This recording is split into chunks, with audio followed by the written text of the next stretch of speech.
Hey y'all, it's me, Dri. It's been a minute since I was last sitting in this chair, but I wanted to come on and do a little learning lesson. Today I want to talk about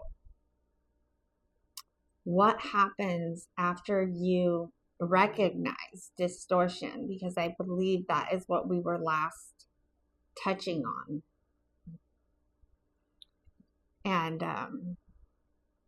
about recognizing distortion, that is definitely one part of your healing.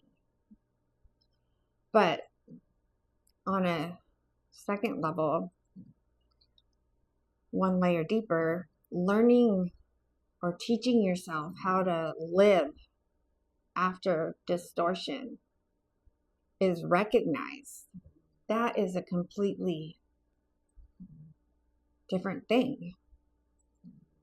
You see, at the beginning of a healing journey, a lot of our attention has to go toward understanding what exactly it is that happened to us along the way.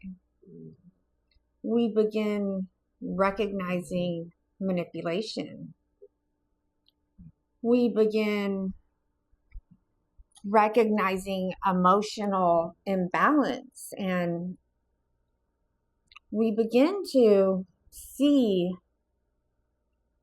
where we were controlled, dismissed, devalued, or even made to question our own reality.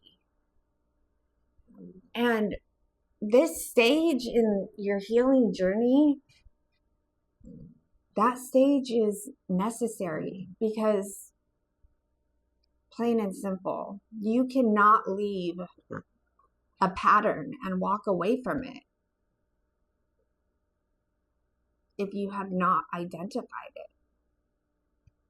On the same token, you cannot rebuild your life while distorted information is still acting as your base level or your foundation even. So what happens when you heal is you have to look backwards. You have to examine conversations and compare what someone said versus what they actually did. And then we begin noticing where we abandoned our instincts in order to preserve a relationship, maybe, or a situation, or whatever it is. And eventually, what happens is we gain enough clarity to look at the distortion and finally conclude that it was not healthy, or it was not balanced, or it was not love. And also that y'all do not have to remain inside of it. But recognizing what happened, that does not instantly restore everything that was affected by it. Because once you leave the distortion, well, you still have to learn how to live outside of it. You may understand the pattern and still feel emotionally connected to the story. And you may know the situation has ended, but still wake up thinking about it. And you may have complete clarity about what someone did and still feel the effects of it inside of your body, right? And just because you feel those effects in your body, it doesn't mean that you want to go backwards. Sometimes what it means is that the experience occupied so much space in your life for so long that y'all are still learning how to exist without organizing yourself around it. Because for a long time, y'all's pain have affected how y'all trusted. Y'all's pain affected how y'all communicated, how you responded to love, and how y'all responded to conflict, and how y'all saw yourselves. So when that crisis, it begins to settle, the question is no longer just what happened to me, but then the question becomes, who am I now that I no longer am living directly inside of this distortion? And that question can be difficult, because surviving the distortion, that gave you a role. When you are surviving, y'all know exactly what needs your attention. Y'all are protecting yourself. Y'all are trying to understand what is happening, and y'all are trying to hold things together. So everything naturally becomes centered around managing the distortion. And then, once you step outside of it, all that energy that was being used managing the distortion, that has nowhere familiar to go. So you may know who y'all were while you were fighting, and y'all may know who y'all were while y'all were grieving, but y'all may not know yet who y'all are when y'all are simply allowed to live free of the distortion. And I'm getting that this is where reintegration actually begins, because reintegration, that is allowing yourself to participate in life again without requiring the past to directly affect every experience. So it is not forgetting what happened, and it is not pretending the pain did not affect you, and it is not silencing yourself so other people can feel comfortable. Reintegration, that is understanding that y'all's pain can remain part of y'all's story without remaining the only part of y'all that is visible to the outside. Because there comes a point when healing is no longer only about explaining what happened clearly. It comes to a point where it's about being present for what is actually happening right now. And that space, that can feel unfamiliar, because the past, that may have become your introduction while you were still figuring all that distortion out. And now y'all may enter new spaces already prepared to explain why it is that you're guarded, or how it is that you came to be where you are in the first place. So you may lead with what you survived, because you believe people need that information in order to understand you correctly. And for what it's worth, sometimes that information is relevant. But also, I'm going to say, what I'm realizing is that sometimes you are offering people the wound, but before they have had the opportunity to meet the actual person who is surrounding it. So y'all's intelligence is still there.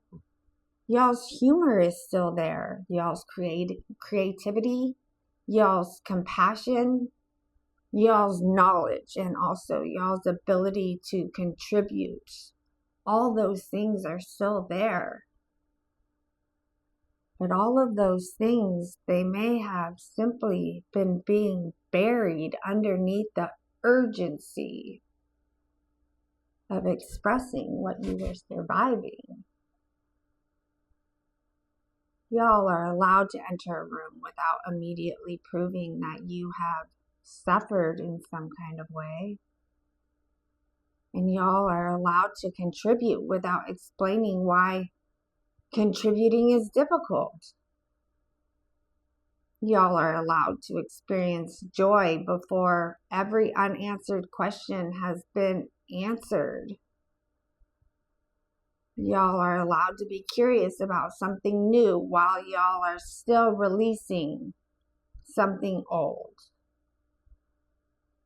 And y'all are allowed to discover that there is more inside of y'all than just that unresolved pain.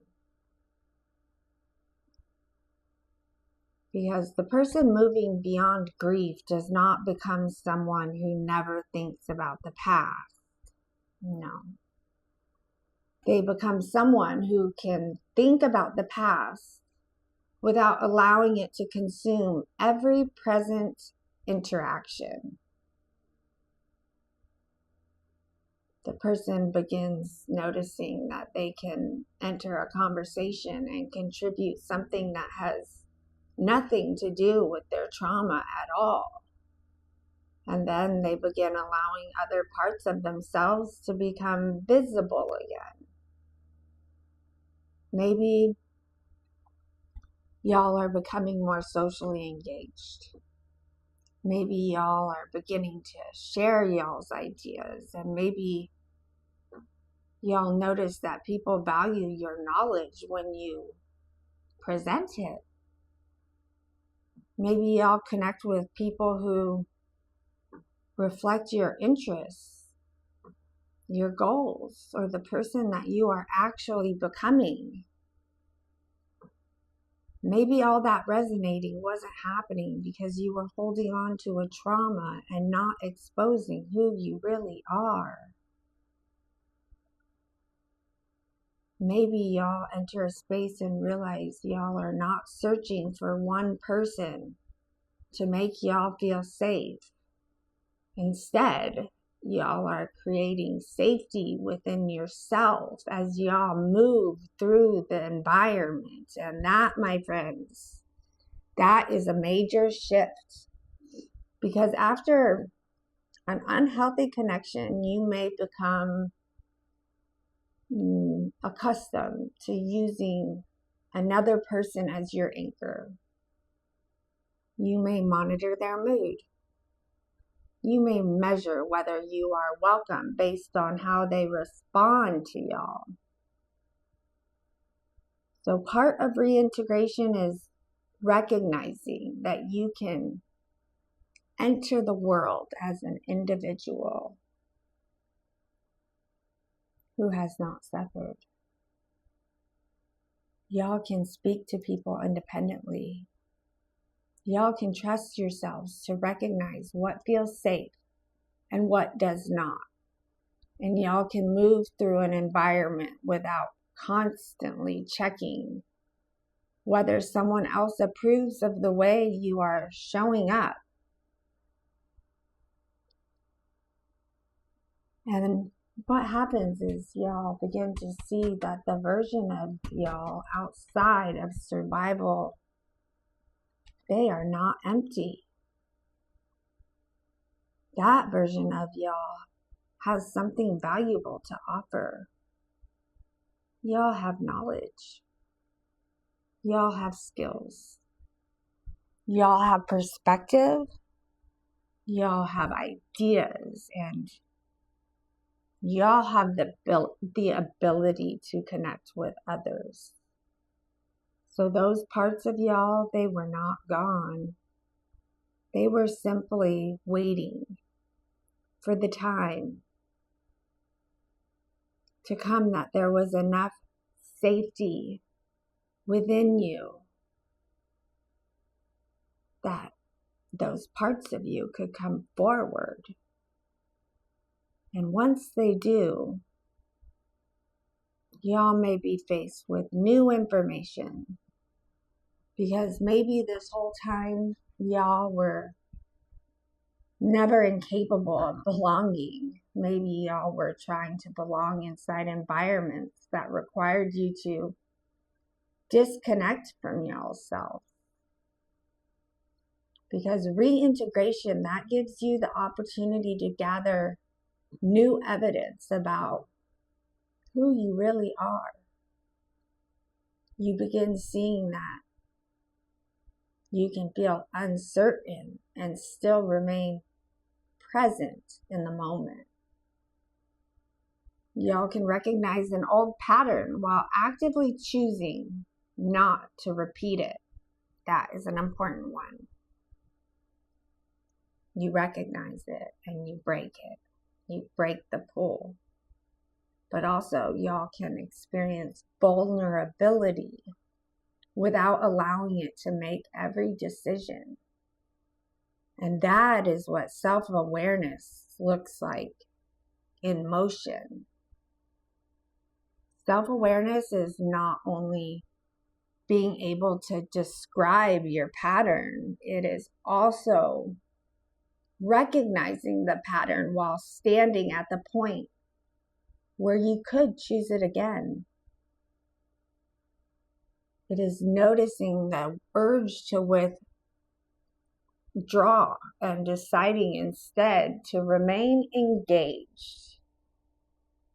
And it is recognizing that fear is present without treating fear as proof that something is wrong.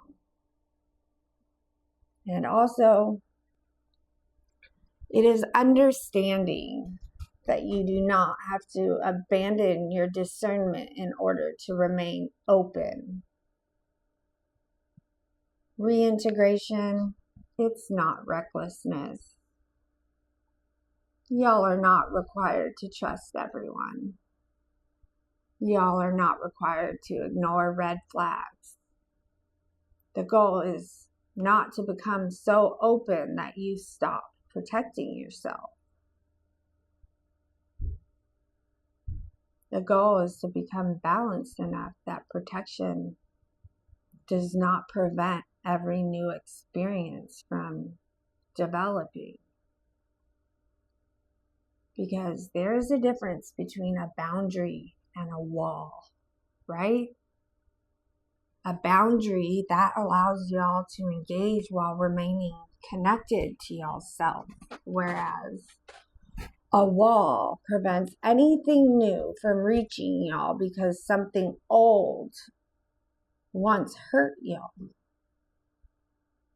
A boundary says, I will observe, I will take my time, I will pay attention to whether your actions match your words, and I will not abandon myself to keep your attention. And really, only y'all can determine whether you are operating from a boundary or from a wall. And deciphering that, well, that requires honesty, not shame. It's when you begin asking, is the past giving me useful information right now? Or is the past making this decision for me right now? Because your attention, you guys, is investment. And eventually it comes down to it, and you have to decide whether all of your energy will remain invested in understanding what ended, or whether some of your energy can begin building what is coming next. That does not mean that you force a new relationship. What it means is you begin investing in life. You engage with your environment and you accept invitations that feel aligned. You speak to people. You share your ideas. You allow yourself to be curious again, and you give yourself opportunities to experience the person that you have actually become. Because y'all cannot fully discover y'all's new identity in isolation. And at some point, your healing, in order for it to finish, it has to encounter the world again. Because that is how you learn whether the lesson has moved from your mind and into your life. And you may discover that y'all can remain grounded while feeling vulnerable. Y'all may discover that you can connect without losing yourself. And y'all may discover that your story, it no longer needs to dominate the room for your presence to matter. And that is the real shift. Y'all's pain is still true. Y'all's grief is still worthy of care. Y'all's experience still matters. But y'all's pain is no longer y'all's introduction. Y'all are entering as the person you survived. The person who survived it. The person who learned from it, built beyond it, and now has something meaningful to contribute because of everything you have become. People can learn the story in small doses. It doesn't need to be the introduction. And sometimes the clearest evidence that you are healing is not that you never speak about the past again. No. It is that the past is no longer the most interesting thing about you. And when that happens, people begin seeing your gift. They begin seeing your intelligence, your work, your ideas, your compassion, your ability to build, and your ability to connect. And you begin seeing those things for yourself also. Because recognizing distortion taught y'all what y'all needed to leave. But reintegration, well, that teaches y'all that your life is still capable of expanding beyond the distortion.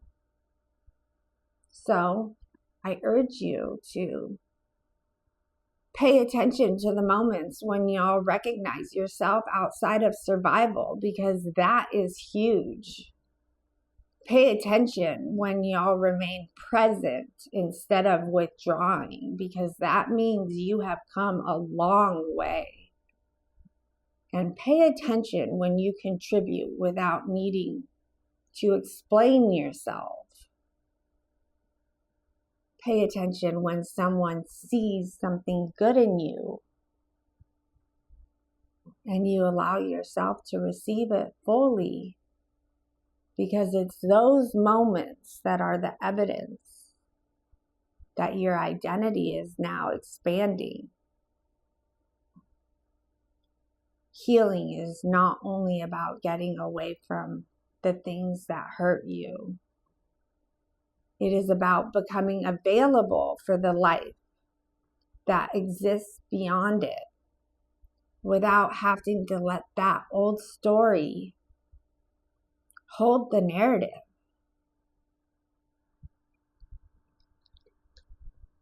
And that's what I got for you all today. So if this one landed, or if you made it to the end, please do let me know.